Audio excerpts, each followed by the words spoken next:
મારું નામ પટેલ ભાવેશ, માકણી ગામ. અને આ જે સબસ્ટેશન છેલ્લા 3 મહિનાથી તૈયાર થયું છે એ સબસ્ટેશન એકદમ રેડી છે, પણ કોઈ નેતા ઉદ્ઘાટનમાં આવતા નથી. અને જો કોઈ નેતા ઉદ્ઘાટન કરી જાય એનું, તો આ ગામમાં લાઇટ 24 કલાક માટે ચાલુ થઈ જાય. જે હમણાં જે સંખેડાથી જે લાઇટ આવે છે એમાં બહુ જ લાઇટો જાય છે અને બહુ જ તકલીફ પડે છે ગામમાં. તો એ તકલીફ બંધ થઈ જાય અને આનાથી બીજા આજુબાજુના 20 ગામોમાં પણ રાહત થાય એવું છે. આ લાઇટો મળે એવી છે. તો વહેલી તકે કોઈક નેતા અધિકારી આવીને ઉદ્ઘાટન કરે તો ગામમાં લાઇટો ચાલુ થઈ જાય. મારું ગામ માકણી છે.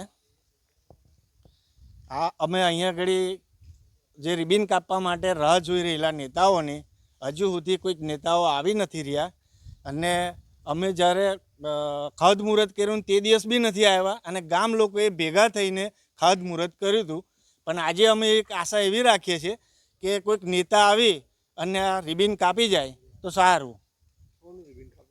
આ સબસ્ટેશનનું એટલે ચાલુ થઈ જાય તો અમને એટલી ગરમીમાંથી વરસાદમાંથી રાહત થાય. મચ્છરેની હાથે અત્યારે એટલો ઉપદ્રવ વધી ગયો છે કે તેની રાહત થોડી થઈ જાય. એમ રજૂઆત તો અમે ક્યારની કરેલી છે. એ તો કહે છે કે હા થઈ જશે આવી વાત કરે છે. પ્રકાશભાઈ પટેલ માકણો.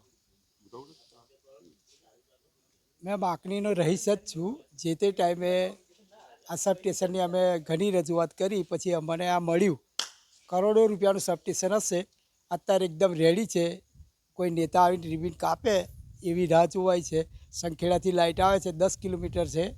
એમાં ઝાડ પડે, જમ્પર બરે, ઘણા પ્રશ્નો બને છે અને વારે ઘડીએ લાઇટ જતી રહે છે. હવે જો આ ચાલુ થાય તો અમારા ગામનો આ પ્રશ્ન હલ થઈ જાય. આજુબાજુ 14 થી 20 ગામ લેવાય છે, એ બી આવી જાય. અને બીજું કે આ જે ખેતીની લાઇટનો અમારો મોટામાં મોટો તો પ્રશ્ન ખેતીની લાઇટનો વોલ્ટેજ મળતા નહોતા, એ પ્રશ્ન હલ થઈ જાય. હવે સંખેડાથી અત્યારે લાઇટ આવે છે, લાઇટ જાય તો રજૂઆત કરીએ તો એ લોકો કહે કે સબસ્ટેશન તો ચાલુ જેટકોવાળા જ કરી શકે. અમારા તરફથી બધું ફાઇનલ છે. જેટકો કંપની આવી અને આનું ગમે તે રિબિન કાપે અને શરૂઆત કરે. જ્યારે ખાતમુહૂર્ત કરવાનું હતું ત્યારે પણ નેતા ના આવ્યા એટલે અને બધા અધિકારીઓ પણ નતા આવ્યા, તો ગામના લોકોએ શું કર્યું? હવે જાતે જ કરી નાખ્યું. એટલે અમે બધા નેતાને બધાને ખબર હતી કે સબસ્ટેશન પાસ થયું છે અને એના માટે કોઈ પ્રોગ્રામ બનાવીએ કે ખાતમુહૂર્ત કરીએ, પણ કોઈ દેખાયા ના. એટલે ગામ લોકોએ કીધું કે આપણે ચાલુ જ કરવું છે. ગામમાં એક શક્તિ ઉમેરાય છે તો ધાર્મિક પ્રવૃત્તિ કરીને જ કરવી. એટલે ગામ લોકોએ કહ્યું કે આપણે હવે બ્રાહ્મણ બોલાવો અને ખાતમુહૂર્ત કરી નાખીએ. તો આજે રિબિન બાંધી છે અને પૂજા પાઠનો સામાન મૂકી દીધો. બસ કોઈ બી નેતા રાત્રે બી આવે કે અમે કાપવું એટલે રેડી જ છે બધું. રાહત જોવાય. રાહ જ જોવાય, આતુરતાથી રાહ જોઈએ.